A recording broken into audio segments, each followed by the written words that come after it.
রামিসা নাকি কি যেন একটা মেয়ে, তাকে দর্শন করা হয়েছে, তার কল্লাটাকে কেটে অন্য একটা জায়গায়, দেহটা আর একটা জায়গায়। তার বাবাকে বলছে, কর্তৃপক্ষ লোক, প্রশাসন কর্তৃপক্ষ সম্ভবত হবে, যে আপনার কি হয়েছে আপনি বলেন, আপনি অভিযোগটা দেন। উনি বলে না, আপনারা তো পারবেন না। 7 বছর 8 বছরের মেয়ে আজকে সমাজের মধ্যে নিরাপত্তা নাই। কথা বলেন না ঠিক কিনা? আমরা পত্রিকা খুললে দেখতে পাই, মোবাইলের মধ্যে, সোশ্যাল মিডিয়াতে যখন আমরা দেখি, প্রত্যেকের ঘরের মধ্যে মা আছে, বোন আছে, আপন সন্তানও আছে, আপন ভাগ্নি আছে, আপন ভাতিজি আছে। আচ্ছা, আপনার মেয়েটাকে যদি দেখেন, আপনার আদরের মেয়ে, 7 বছরের মেয়েকে যদি দেখেন, কেউ নিয়ে দর্শন করে ফেলে এই ছোট বাচ্চাকে, আপনি এই বিচারটা কার কাছে দিবেন?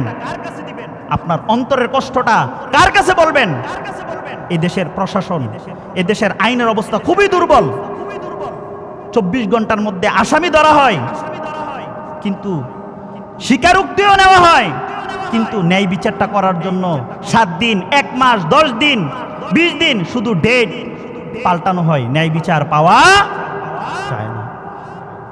আপনি দেখেন পত্রিকার মধ্যে, গত 1 মাসে জরিপ করে দেখেন, গত 2 মাসে জরিপ করে দেখেন, কতগুলো ছোট ছোট মাসুম বাচ্চা, যেগুলো এখনো সাবালক হয় নাই, এমন ছোট ছোট বাচ্চাগুলোকে দর্শন করা হচ্ছে। এই সমাজ থেকে এই নোংরামি উত্থান করতে গেলে এগুলোকে সরাসরি মানুষের সামনে খোলা ময়দানের মধ্যে ফাঁসির কাস্টে ঝুলানো ছাড়া আর কোনো উপায় নাই। ওপেনলি যখন এগুলোকে উৎখাত যদি করতে চান, একটাই সমাধান, জনসম্মুখে এনে এগুলোকে ফাঁসি দেওয়া অথবা ক্রস ফায়ারে এগুলোকে হত্যা করা।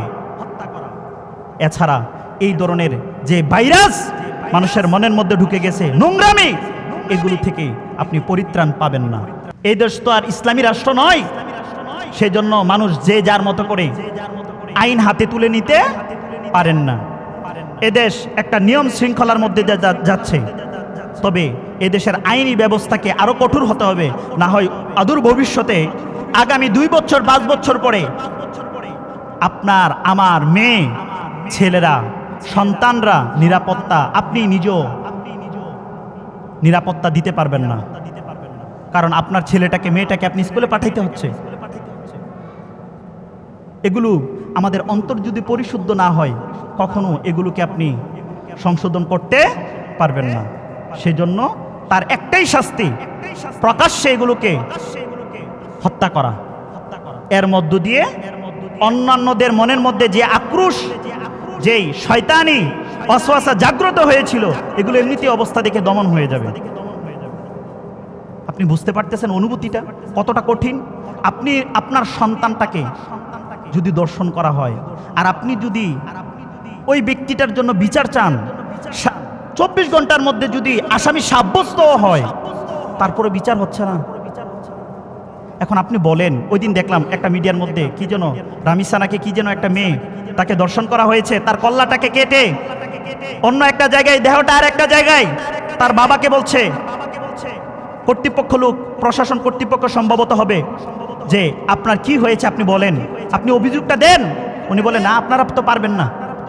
আপনি বুঝতে পারতেছেন, সেটা যদি আপনার ক্ষেত্রে হয়, আপনি তো কতক্ষণ বাঙ্গরা থানাতে যাবেন, কতক্ষণ মুরাদনগর যাবেন, কতক্ষণ কুমিল্লা যাবেন, 1 বছর হয়ে যাবে, 1.5 বছর হয়ে যাবে, টাকা নষ্ট করবেন, কিন্তু ন্যায় বিচার করার জন্য কি আপনার কোনো ইয়া থাকবে না।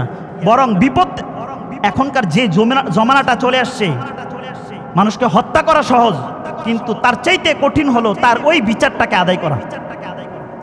তার বিচারটাকে কি করা, আদায় করাটা তার চাইতে বেশি কঠিন হয়ে গেছে। তাহলে বুঝেন, এই আইনি প্রক্রিয়া যদি এভাবে দুর্বল থাকে, তাহলে ভবিষ্যতে আমাদের জন্য হুমকি।